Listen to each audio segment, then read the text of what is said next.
Em destaque no Panorama CBN, União Europeia toma decisão que pode barrar importações de carnes brasileiras a partir de setembro.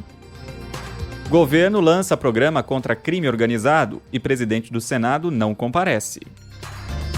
Aprovada a medida que cria a renovação automática da CNH para bons motoristas.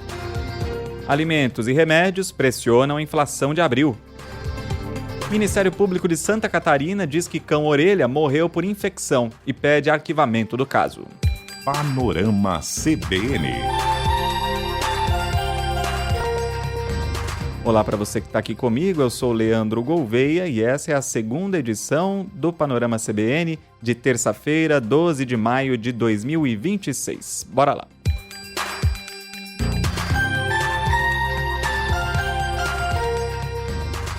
A União Europeia publicou uma atualização da lista de países autorizados a exportar produtos de origem animal e o Brasil foi excluído do grupo. Com isso, as vendas de carnes e outros derivados para o bloco vão ser interrompidas, mas a partir de 3 de setembro.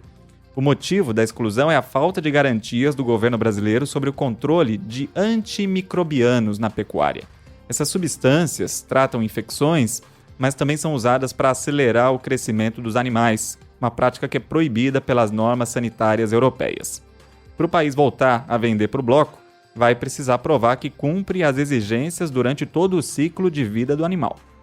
Em abril, o Ministério da Agricultura publicou uma portaria proibindo alguns desses medicamentos, mas a medida ainda não foi suficiente para convencer os europeus.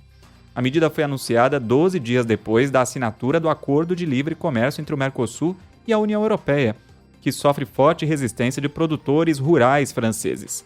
O comissário europeu para a Agricultura defendeu o rigor da fiscalização, dizendo que os agricultores europeus seguem alguns dos padrões de saúde e antimicrobianos mais rigorosos do mundo. Enquanto o Brasil foi vetado, outros vizinhos do Mercosul, como a Argentina, Uruguai e Paraguai, seguem autorizados a exportar. O governo reagiu com surpresa. O Ministério do Desenvolvimento, Indústria e Comércio diz que vai tomar medidas imediatas para reverter o veto. O governo defende que o sistema sanitário nacional é robusto e lembra ainda que o Brasil é o principal fornecedor de produtos agrícolas para o mercado europeu. O chefe da delegação do Brasil na União Europeia tem uma reunião agendada para esta quarta-feira com autoridades sanitárias em Bruxelas. A União Europeia é o segundo maior mercado para carnes brasileiras em valor, atrás só da China, segundo o Ministério da Agricultura.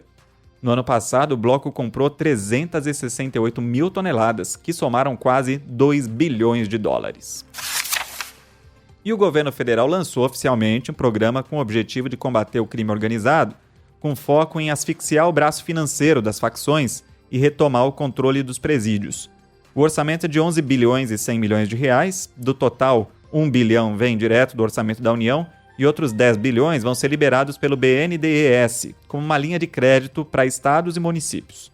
O plano prevê que 138 presídios estaduais passem a operar sob padrão de segurança máxima, com bloqueio real de sinal de celular e uso de georradares para detectar túneis. O secretário nacional de Segurança Pública, Chico Lucas, disse que o alvo agora é a lavagem de dinheiro em áreas nobres. O crime não está mais só no morro, ele também está na Faria Lima, ele também está no escritório. Ele conseguiu e aprendeu a usar gravata e a usar CNPJ. E é por isso que nós temos que unir esforços, juntar informações, e o governo federal é quem mais tem informações, para, junto com os estados, asfixiar financeiramente o crime organizado. Eu diria áreas ricas, mas não tão nobres, né?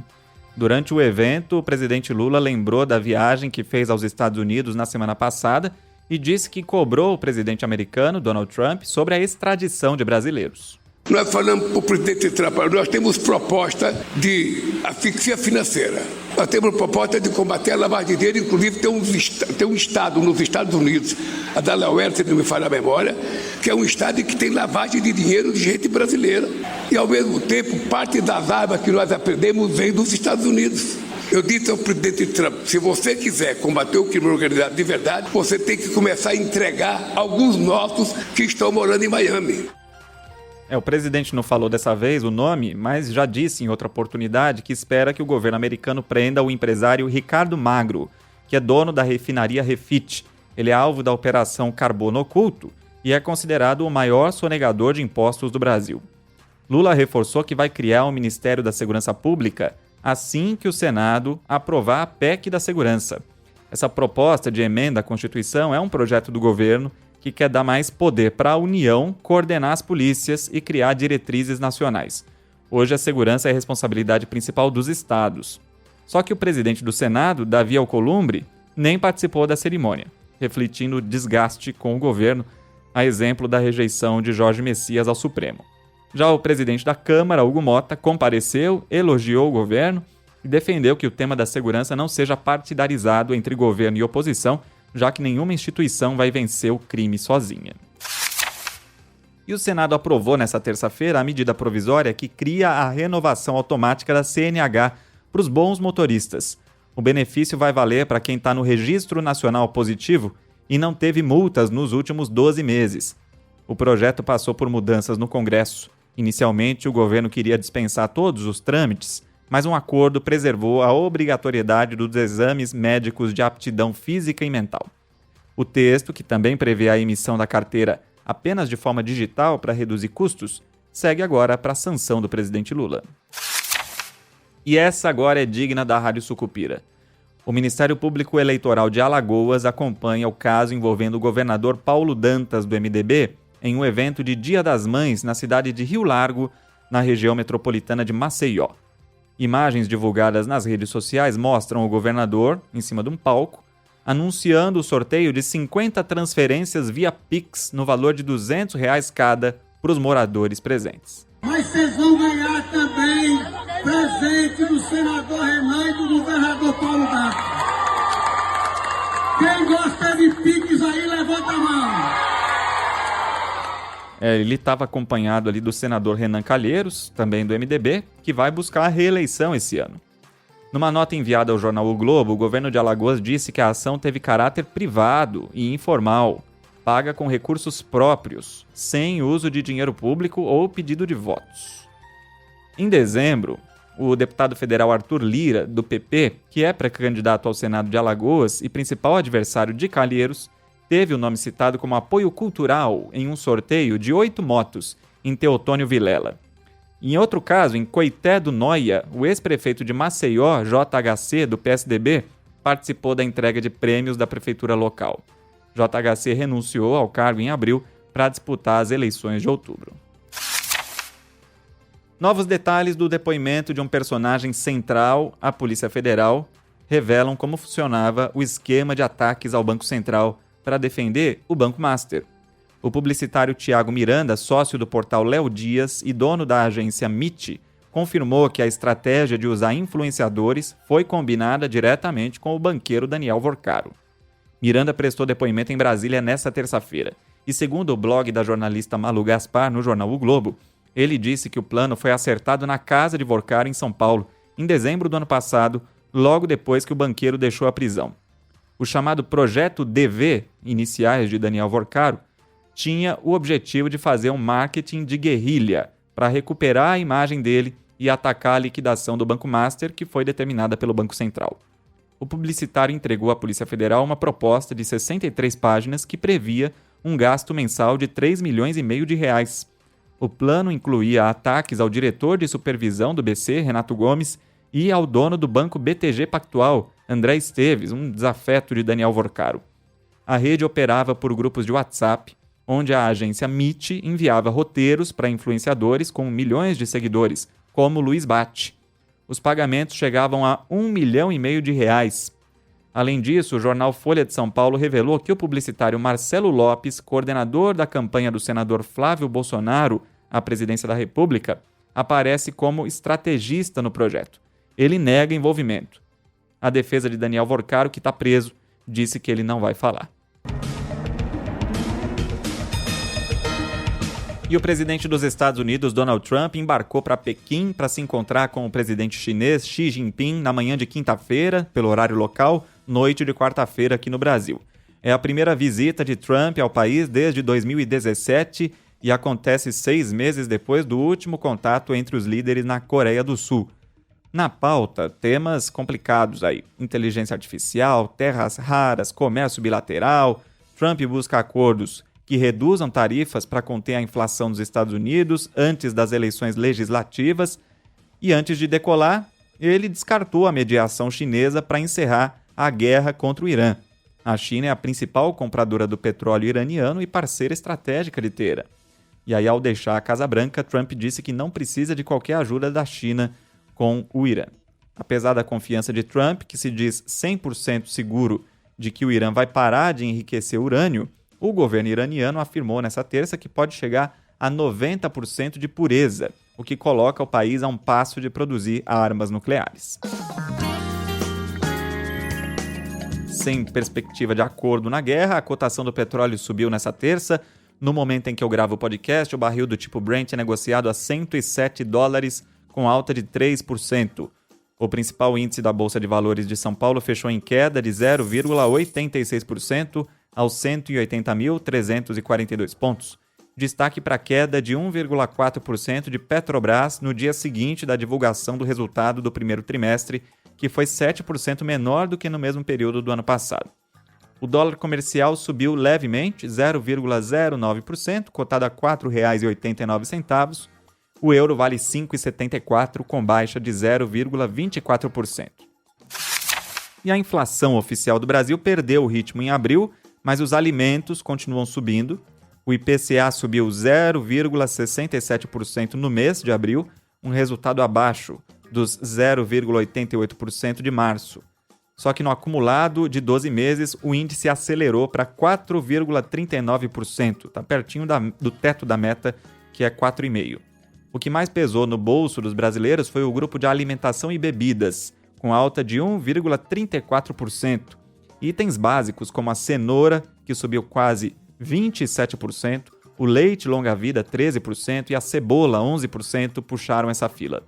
Além da comida, os remédios ficaram 1,77% mais caros depois do reajuste anual autorizado em abril.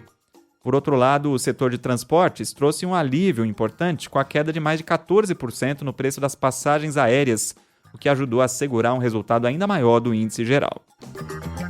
E não é só aqui, né? Eu falei aí da inflação para os Estados Unidos, que em abril subiu para o nível mais alto em 3 anos. A gasolina subiu 50% desde antes da guerra. E o presidente Donald Trump disse que estuda suspender o imposto federal sobre o combustível, mesma coisa que o presidente Lula fez por aqui.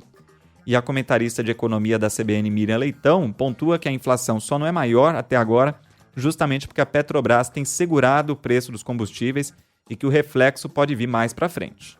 Nesse momento sempre pesam alimentos, sempre sazonalmente pesa, mas a questão é que quando alimentos tiver que cair, pode estar sendo impactado o alimento pelos custos da guerra, que é aumento do frete, aumento do combustível, aumento dos insumos para a agricultura, porque se espera aumento dos insumos para a agricultura por causa da guerra.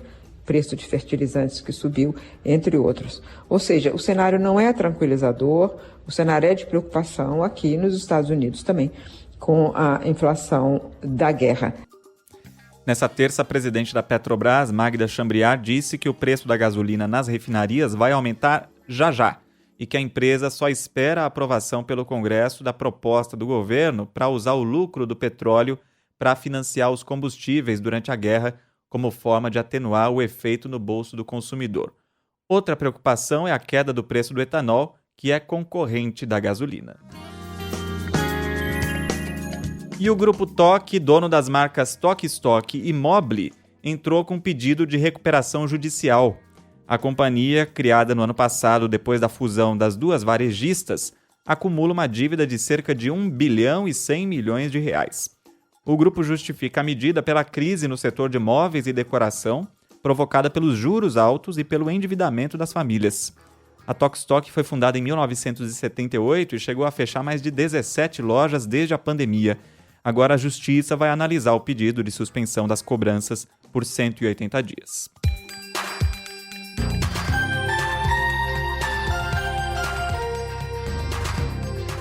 Uma apuração da Corregedoria da Polícia Civil e do Ministério Público prendeu 4 policiais acusados de extorquir um homem ligado a um crime famoso. Foi aqui em São Paulo. A vítima é Fábio Oliveira Silva, denunciado por participar do sequestro da mãe do ex-jogador Robinho em 2004. Ele é criminoso e vítima ao mesmo tempo. Segundo a apuração da TV Globo, os agentes Roberto Castellano, Tiago Carvalho, Diogo Prieto e João Rodrigues exigiram R$1 milhão para não forjar um flagrante de tráfico contra Fábio. O grupo chegou a receber R$303 mil em dinheiro vivo, entregues numa padaria. A justiça bloqueou R$2 milhões em bens dos policiais, que vão cumprir prisão temporária de 30 dias. A defesa dos agentes não foi localizada. Em nota, a corregedoria afirmou que combate rigorosamente qualquer desvio de conduta. E o Ministério Público de Santa Catarina pediu o arquivamento da investigação sobre a morte do cão Orelha, em Florianópolis. Segundo o órgão, o animal não foi agredido por adolescentes na Praia Brava, mas morreu por uma infecção óssea grave e pré-existente. A promotoria apontou erros graves da Polícia Civil. Imagens de câmeras que basearam a acusação inicial estavam com o horário adiantado em 30 minutos. Na verdade, os jovens e o cachorro estavam a 600 metros de distância um do outro. O Ministério Público agora quer que a Corregedoria da Polícia Civil apure irregularidades na condução do caso e a divulgação de informações sigilosas sobre os menores. Também vai ser aberta uma investigação para identificar quem lucrou com a divulgação de notícias falsas sobre o episódio nas redes sociais. E as equipes de perícia tentam identificar o que causou a explosão no bairro do Jaguaré, na zona oeste de São Paulo. Foi na tarde de segunda-feira. O homem que morreu era Alex Sandro Fernandes Nunes, de 49 anos, um segurança que dormia na hora. 3 pessoas ficaram feridas. Até agora, as concessionárias Sabesp e Comgás não explicaram a causa da detonação e nem confirmaram se o mapa de tubulações foi consultado antes do início das obras. A moradora Denise Faria, que teve a casa atingida, disse que não foi por falta de aviso. Eles estavam na frente da minha casa, perfurando, e aí uma vizinha informou para um rapaz que estava mexendo ali que corria risco de explosão porque tinha um gás ali, né? E ela avisou mais de uma vez e logo após ele se estressou tanto que ele falou para ela que ele sabia fazer o trabalho dele e saiu dali. E nessa que ele saiu dali, ele deixou o buraco lá aberto e veio perfurar aqui mais para cima, que foi onde ocorreu a explosão. Mas ele sabia fazer o trabalho dele. Pois é. Um homem também gravou o vazamento antes da explosão. Nessa terça-feira, a Sabesp subiu de R$2.000 para R$5.000 o valor do auxílio emergencial para as 194 famílias cadastradas. A Defesa Civil interditou 48 imóveis, sendo que 10 correm risco de desabar. Entre os feridos, 2 seguem internados em estado estável, um morador e um técnico terceirizado da Sabesp. O prefeito de São Paulo, Ricardo Nunes, justificou que não foi ao local, dizendo que acompanhou as ações à distância com o governador Tarcísio de Freitas. Ele, por sua vez, disse que o Estado vai revisar os procedimentos adotados nas obras da Sabesp e que isso tem tirado o sono. O cantor Ed Mota prestou depoimento para a polícia do Rio de Janeiro e negou as acusações de injúria racial e xenofobia contra funcionários do restaurante Grado, onde ele se envolveu numa confusão há 10 dias. Ed Mota disse à polícia que se sentiu desprestigiado ao ser cobrado pela taxa de rolha, que é um valor que os restaurantes cobram quando o cliente decide levar a própria garrafa de vinho de casa em vez de consumir os produtos da casa. Ed Mota alegou que frequenta o local há 9 anos e nunca tinha pago o valor, mesmo com convidados. O artista, que estava num grupo de 7 pessoas, confirmou que ficou irritado com a conta, arremessou uma cadeira no chão e prometeu nunca mais voltar. Um homem que estava no grupo pegou uma garrafa, lançou contra o cliente de outra mesa, que foi atingido na cabeça e precisou levar 7 pontos. Ed Mota argumenta que esbarrou sem querer em outra cadeira ao sair, o que deu início a uma briga entre seus amigos e outros clientes, mas ele diz que não presenciou o conflito. Um barman do restaurante acusa Ed Mota de ofensas xenofóbicas, diz que foi chamado de Paraíba, que é um termo pejorativo contra nordestinos. O cantor disse que as acusações não têm fundamento e alegou que ele mesmo é neto de baiano e bisneto de cearense, tendo amplo respeito pelos nordestinos. Ele ainda se declarou negro e gordo e afirmou que, por essas condições, repudia qualquer tipo de preconceito. Vale lembrar que o crime de injúria racial tem pena prevista de 2 a 5 anos de prisão. O cantor Diogo Nogueira cancelou a agenda de shows. Segundo a equipe do artista, ele está com uma laringite bacteriana grave.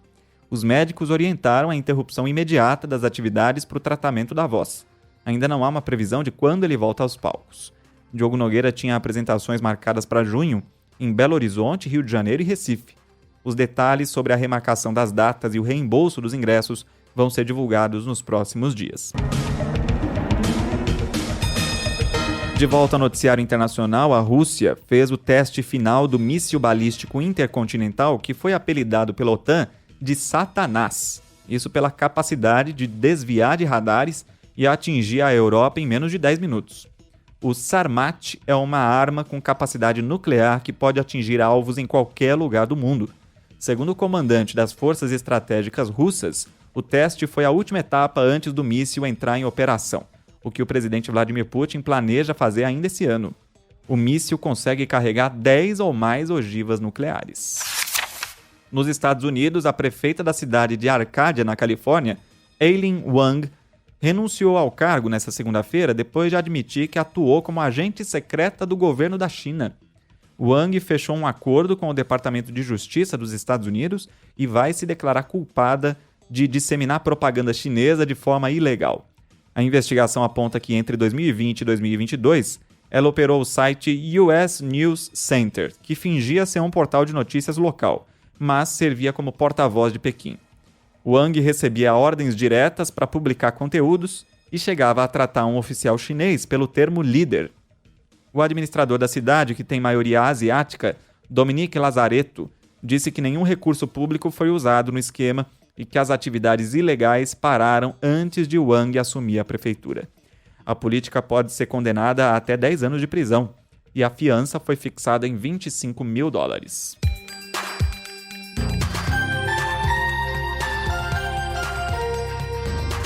Antes da última notícia, convido você a mandar mensagem para o Panorama. Meu e-mail é leandro.gouveia@cbn.com.br. No Instagram é só procurar por Le Reis Gouveia. Bom dia, Leandro. Me chamo Débora Almeida e você faz parte de todas as minhas manhãs. Te escuto de Petrolina, indo para o trabalho no busão. O Panorama está no Top 1 podcast e minha fonte de informações. Fico besta com a capacidade do pessoal de encaixar a Rádio Sucupira nas notícias. Fica bem e até. Valeu, Débora! Ela que me mandou mensagem pelo Instagram, direto de Petrolina, Pernambuco. Também com a gente o Reinaldo Chaves da Silva, que diz que está ouvindo a CBN em São Luís do Maranhão. E o Luiz Moraes Júnior. Leandro, hoje, 12 de maio, é meu aniversário. Manda parabéns para mim no programa, ouço sempre as 2 edições do Panorama. Felicidades, Luiz, muita saúde, até para você continuar ouvindo as 2 edições do Panorama, hein? Você já indicou o podcast para alguém hoje? Manda o link pelo WhatsApp aí para quem você sabe que gosta de ficar bem informado.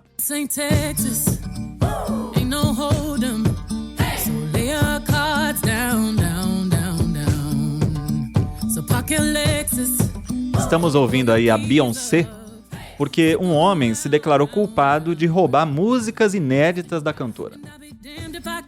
O caso aconteceu em Atlanta, nos Estados Unidos, durante a turnê do álbum Cowboy Carter. Imagens de segurança mostram que ele arrombou um carro alugado pela equipe da cantora 2 dias antes de um show. E dentro do carro, ele encontrou um pendrive com faixas que ainda não tinham sido lançadas. Kelvin Evans foi condenado a 2 anos de prisão e 3 anos em liberdade condicional. Ele também vai ter que manter distância das vítimas e do local do crime. Que músicas inéditas serão essas, hein? Vamos aguardar. Enquanto isso, vamos ficando por aqui. O Panorama teve a produção e o roteiro feitos por mim, Leandro Gouveia, e a edição e a sonorização por Anderson Wendel, o Tico. A próxima edição do Panorama chega às plataformas por volta das 7 da manhã com Bianca Santos e eu volto na sequência. Até lá!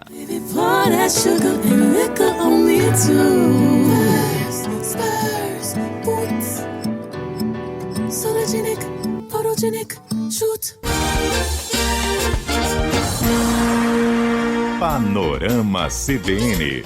As principais notícias do dia em menos de meia hora.